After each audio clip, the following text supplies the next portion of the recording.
Are you a man looking for an intensive program to help you overcome your sexually addictive behaviors? Gateway to Freedom is your answer. Gateway to Freedom is a 3-day intensive workshop for men seeking to overcome sexually addictive behaviors. Whether married, single, or divorced, Gateway to Freedom will help men regain hope for a new life of purity and real contentment. The workshop is conducted by experts in the field of sexual addiction recovery. Your experts have over 35 years of combined experience. Read testimonials of workshop alumni at gatewaymen.com. Get all the info and register online at gatewaymen.com or call 1-800-49-PURITY. Hi, my name is Jonathan, and I'm the founder of the Gateway to Freedom Workshop. I want to personally invite you to be part of our next workshop, coming up April 24th through the 26th in Texas. So call us today at 1-800-49-PURITY or visit gatewaymen.com.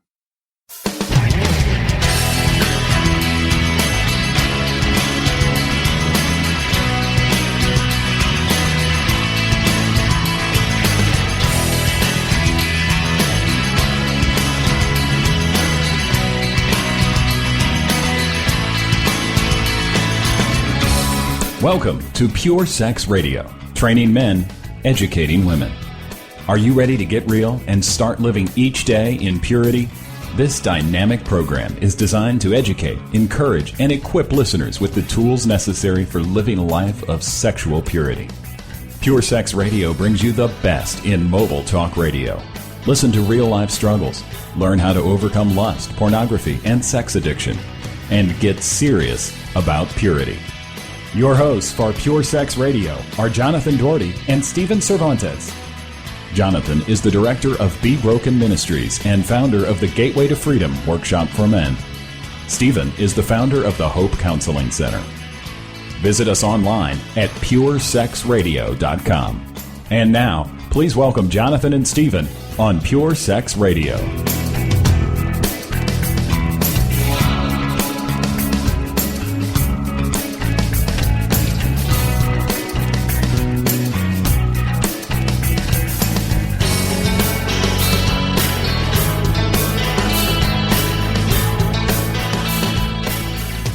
Good day, radio listeners. Welcome to this week's edition of the Pure Sex Radio broadcast. We're glad to have you with us. My name is Jonathan. I'm here with Stephen. Stephen, how are you today? I am feeling strong. Awesome. Well, that's a good way to feel. Well, we are going to, I kind of want to just jump in. You know, I always tend to do a little announcement or talking about, you know, supporting us. And by the way, you can just go to puresexradio.com and click on the donate button. Send money. Yeah. Send money. But... and we want to welcome our listeners in the Denver area. We're excited to be on KLTT there in the Denver area. Oh no, they just heard us asking for money on our first show. Sorry, no, it's not our first show. Not our first show. We've been on a few times. Okay, good. Anyway, we are glad to have them on board, and we look forward to doing more stuff up in the Denver area. Yes, welcome. And I'm Stephen Cervantes, and glad to be part of the community now. Yeah. Now, we are going to, I want us to really dive into this issue that you brought up, Stephen, which I thought is an interesting thing about this.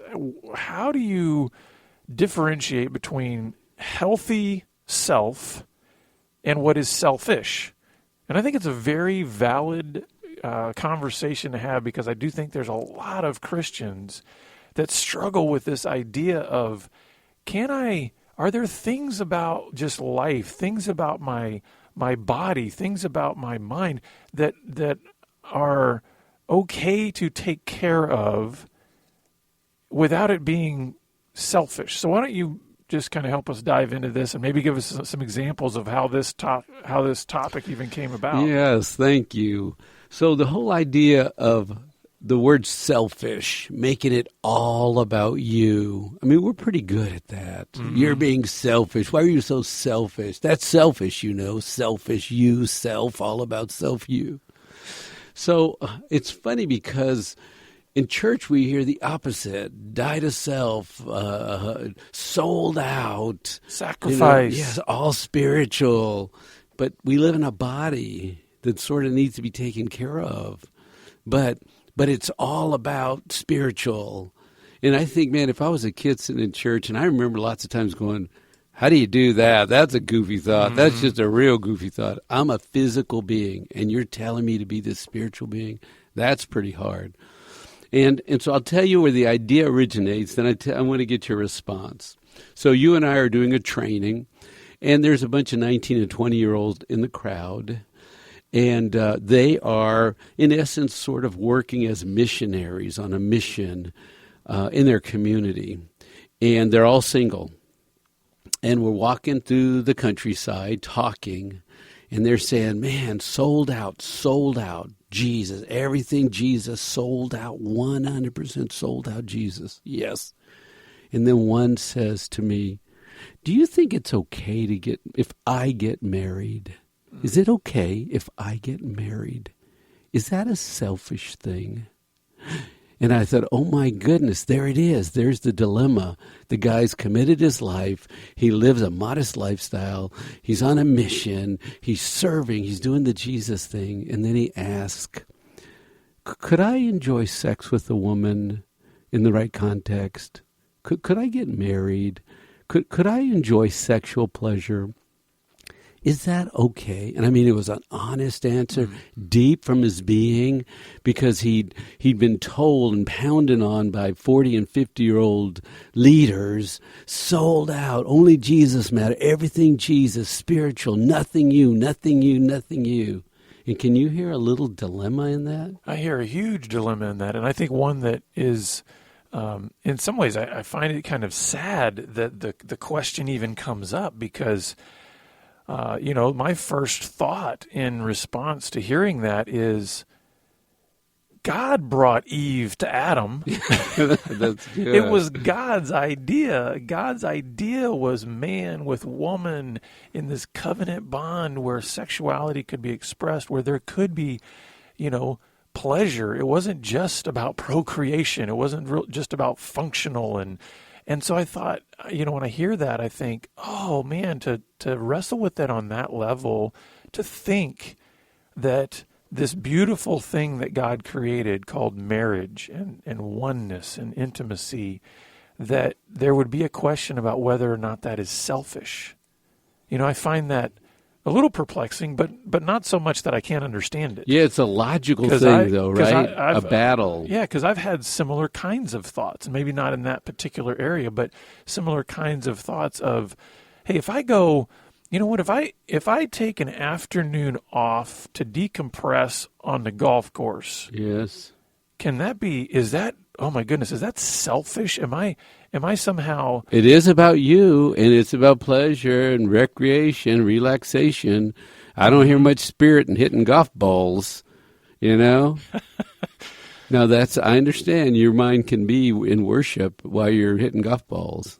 Yeah. But your point is, sometimes I live in my flesh, and it needs to rest and recreate. And the question I think we're dealing with here is that wrong? Is that selfish?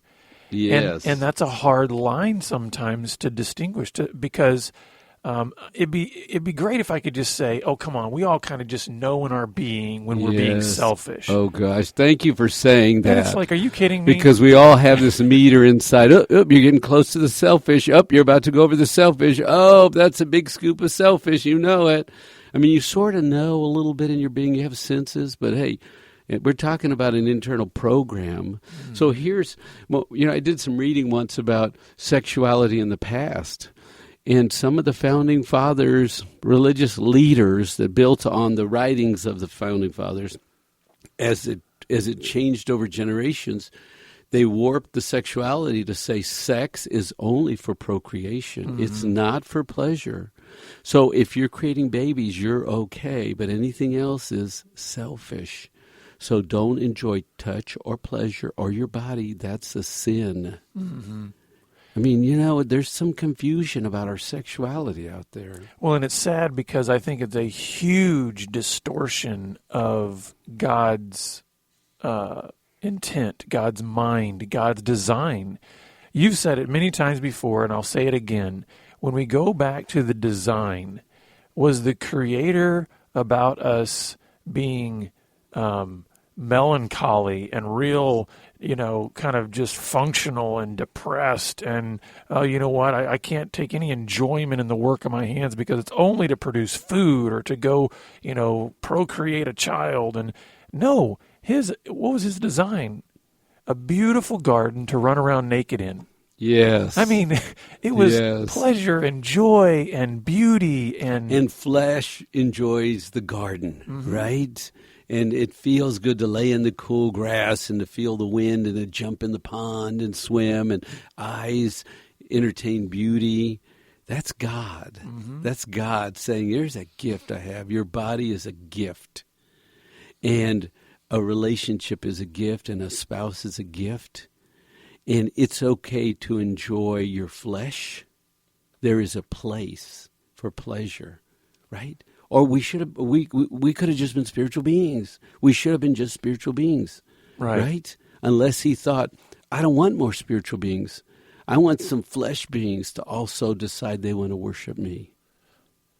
Yeah, and I think we are the ones that like to draw very distinct lines.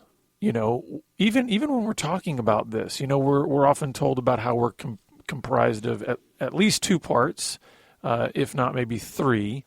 But if we're going to get real basic here, we could break it down into the spiritual part and the physical part, even though some say we're a body, soul, and a spirit. But still, there's this immaterial part of us, which we would call spiritual, and then there's this material part of us, which is called flesh, right? And you're right. If God's intention was for us only to be spiritual, then wouldn't he have just made us only spiritual? And if his intention was for us to only be physical, wouldn't he have just made us physical? But here's the thing. We're the ones that even like to draw a line between those two, right? We want to draw a real hard line there and say it's either or. In terms of kind of how I'm going to measure you and whether or not you're super spiritual enough. If you do anything that looks like it's pleasurable physically, whether it be food you're eating, entertainment you're watching, an activity you're involved in, let's say downhill skiing or what, if you're involved in something like that I could judge and say there's not enough spiritual in that, then I've drawn this real hard line between physical and spiritual. And what we've done is then we've sort of made physical not as good as spiritual. Oh, that's interesting. But when God looked says, at his creation, he said it's very good, it's all of good. It, spiritual and physical. He said, I like you being a physical being. And, as I'm thinking about this, and look, this is just a brainstorm. Okay, we don't have all the answers. We ask questions, and we're trying to be sane men that manage our flesh well in service of our God. But he said, I want to make flesh beings.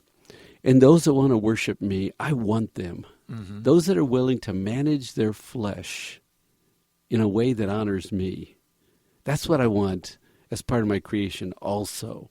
And to me, that's the key, what you're saying there. It's not saying you can have, you can do nothing physical. It's how are you going to manage that? Are you going to manage the physical in a way that honors God or in a way that dishonors God? And certainly when we are being completely selfish, focus on self, at the very core, yes, that is not managing ourselves well according to how God wants us to. But I think back to the original question of, okay, where is healthy self? Well, wait a minute. I want to say one other thing of confusion, okay? Okay, sure. Because growing up, I'd take my kids to church, and they would sing these songs. And it was, what joy is? It's Jesus, others, and self. And, man, something just would make my stomach hurt. Because it's like, Jesus is the most important, then everybody else is more important than you, and then at the bottom is you. But it's like Jesus wants a relationship with me, not through others. He wants me and him. And isn't it supposed to be Jesus and me comes out blessing you? Right. Instead of you're above me. And you think about this. If you came from a traumatic home where you were told you're not worth much and you don't matter and we don't care, You know, you just be around here. We don't want to hear you. We don't want to know. We don't care about you. You don't have much value. And then you go to church and they say, hey, Jesus is important and everybody else is important. And if there's anything left, it's you. Now let's sing a song, children. They go, well, oh, crud. Oh, crud. Yeah. I'm still bottom of the list. I came, you know, that's what Jesus said, come on, can't you just see the kids coming up? And one-on-one, he pulled them in, he talked to them, he blessed them. Can't you see the woman at the well? And he's just blessing and loving on her, you know? It's that one-on-one thing that gives us power then to flow out to others. Mm-hmm. And I like to think of it this way. I mean, I know this is, you know, sort of I'm sure you could find holes in this example here, but I travel a lot, and so I get on a lot of planes, and I'm flying places, and I pretty much have the whole safety, you know, routine down. And when they're giving you the safety instructions of the, you know, water flotation device and all this kind of stuff, and then they always talk about, should we lose cabin pressure? And these oxygen masks will fall from the ceiling, and then they give you instruction about what you're supposed to do. If you're going to help anybody else, you don't help them first. You have to put your own mask on first, because otherwise you will pass out and be of no good to anybody else. And for those people out there, some people who are kind of promoting this message of essentially tear yourself apart for the sake of trying to help others, it doesn't work in the real world. And put yourself down and diminish yourself and cheapen yourself. All of that you're saying, right? I'm talking about it more even right now from a physical standpoint. Okay. If we're saying, listen, don't get any rest, don't eat properly, don't get any exercise, don't do anything to take care of your body. It's all about you just serve. Then guess what? You essentially have not put your oxygen mask on first. And eventually you are going to be in a hospital of no use to be able to serve anybody else. And so I'm like, there has to be a balance here where you understand that eating food, sleeping, taking care of your body is part of your spiritual service. Now, let me think about that a minute. Managing my flesh, which is my temple well, you're saying, is an important part of serving? Absolutely. And that's just it. I think we're the ones that draw real hard lines between physical and spiritual, and Jesus never seemed to do that. I mean, it's one of the reasons I think he just infuriated the religious leaders of the day, is because he kept breaking all of their traditional, you know, all their traditions. I mean, good grief, he and his disciples are you know, walking through a wheat field, and they're starting to eat some grain, and all of a sudden everybody gets in an uproar, and Jesus is like, are you kidding me? These guys are hungry. And I can just almost imagine him looking at them like, if we pass out here, we're not going to get to where we need to go to continue to serve more people. So we're not going to buy into your little tradition that's going to really about manipulating and controlling people. We got to eat something right now. And that's taking care of the physical in order to do the spiritual. That's good. So I've got a couple of notes. I just want to go down some of the thoughts, because we've all been 2, right? We've all been 2 years old. Now, let's even go further than that. We've been 9 months old or 6 months old. And we can't take care of ourselves at all, right? Right. I mean, I need everything. Bring me food, clean me up, give me a bath. I mean, I need everything. I can't even go get my own diapers. I need everything. So it's all about me. But then you think about, say it's a 1-year-old, and then you think about a 71-year-old. And what happens over the course of that life, if that's a healthy, submitted life? Well, at 71, I don't need much. And there's such joy in giving. You know, I used to go to my grandmother's house, and she had donuts, and they were day old. I mean, she always kept old donuts, and they were always 2, 3. They could have been a week old. On the top of the refrigerator was this big old square Tupperware with a big old lid on it, and it had donuts. And we knew when we were going to grandmother's house we were going to eat donuts. And they would soak them in coffee and soften them up and all this other stuff. Why am I telling this story? You're laughing and you're distracting me over here. So, but the whole idea, I got it, is that this grandmother takes such joy in giving what she has. Mm-hmm. I mean, to watch the kids get excited and say donuts and run around the kitchen and whatever it is, to give is to better than receive in maturity. But in babyhood, to take is essential. And I think what you're hitting on is absolutely essential to understand. There is a progression of maturing in understanding this balance between this physical and the spiritual. Like you said, when you're an infant, when you're a baby, you know, first of all, how well developed is your spiritual? I mean, right. So you're just completely 100% dependent. But as you get older, as you get into, adolescence and adult years, the hope is this is one of the reasons I think that the scriptures say, train up a child in the nurture and admonition of the Lord. And then when it's happening is what happens? The spiritual begins to grow in order that you might be able to take care of your own physical needs. So you're not totally dependent upon another person for your physical needs.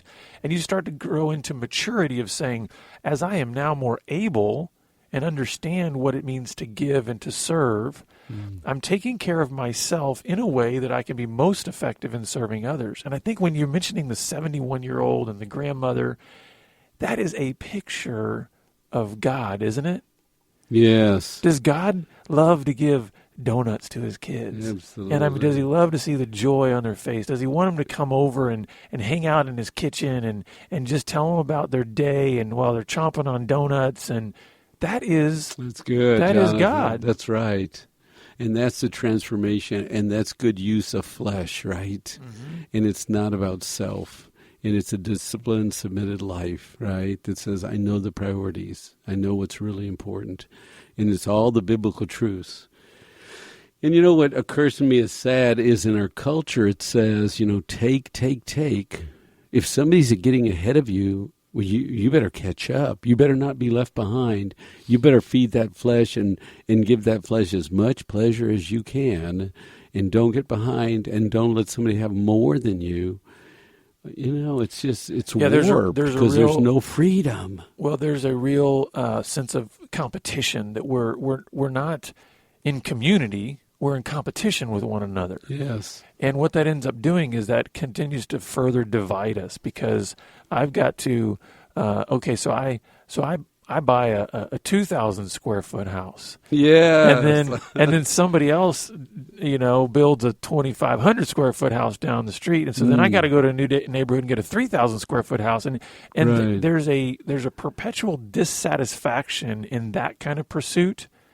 Whereas when we start to realize that, or when we start to embrace just a contentment with the things we have and be able to use those physical resources for the work of spiritual growth, then I think you start to realize this balance and saying it's not wrong for me to have a 3,000 square foot house. How am I using it? What am I doing with that space? Is this something that God has blessed me with? And am I using it in a way that is selfless, that is serving others? And so, you don't get hung up necessarily on the square footage. You need to be focused on what you're doing with it. It's interesting because I'm writing down words as we've been going along, and I'm writing down flesh is good. Just as God made it, flesh is good. But flesh can be corrupted too, right? And when I say good, I always mean God. My definition of good is God. Anything that resembles God, right? So, and I'm talking about how if we keep our flesh innocent and pure, and the word you brought up was contentment, and then we talked about resting in our flesh. Those are good things. But we also have to battle because I'm reminded of the verse that says the heart is wicked. And then we're told also to transform our mind. There are parts of your mind that are not in submission. They're not honoring God. There's too much self in there. And your will has to be submitted so that you use your will and your flesh in service, not in self-service. Yeah. And I wanted to take our last few minutes here to just kind of close with something that when Stephen brought this up off air, I immediately thought of Jesus and the Sermon on the Mount. And when he talks about worry, and he talks about how we worry about these physical things. And he says in Matthew chapter 6, verse 25, he says, "Therefore I tell you, do not worry about your life, what you will eat or drink, or about your body, what you will wear. Is not life more important than food, and the body more important than clothes?" Then he says to look at the birds, and he talks about looking at the lilies of the field, because he's saying, listen, the birds have food, the lilies of the field are clothed, and you're much more valuable than the birds and the lilies. But then notice what he says at the end here. He says, "But seek first his kingdom and his righteousness, and all these things will be given to you as well." Now, what he's saying here is, some people might twist this into what we've been talking about before. Food doesn't matter, clothes don't matter. And Jesus is saying, no. The issue here is worry, anxiety. Yeah, because I think some people have gotten that confused and said, I'm not saving for my retirement. God's going to take care of me when I get old. I'm going to spend everything because I don't have to worry, he says. He's going to provide it all. But what Jesus is actually saying here is the issue here that I don't want you to get tangled up in is wringing your hands and being full of anxiety about tomorrow and what you're going to eat. And he says, I want you to be focused on me. And what I'm going to tell you is, I'm going to help you with your food and your clothes and your needs, but I want your priorities to be straight. And this is where I think it might help us to understand where is that line between, healthy self-care and selfishness, is saying, what am I putting first? Am I saying, am I prioritizing, and am I focusing first on my retirement? Am I focusing first on the size of my house? Am I focusing first on my pleasure? Or am I focusing first on Christ without diminishing the value of my physical needs, my physical self? I don't know if that makes sense. Does that make sense? No, and I would say recognizing that I am a physical being. I'm 100% physical, I'm 100% spiritual, right? And you're saying, but get the spiritual out front. Yeah, and I want to be careful here because I don't want to get into the trap of what you were talking about in church of the, Jesus, others, and then you. What I am saying, though, is that Jesus himself does say there is a priority here that helps us understand the difference between when you're going into selfish mode, which is making it all about your pleasure, all about your own desires, versus when it's walking in a way that is in harmony with how God designed you to live.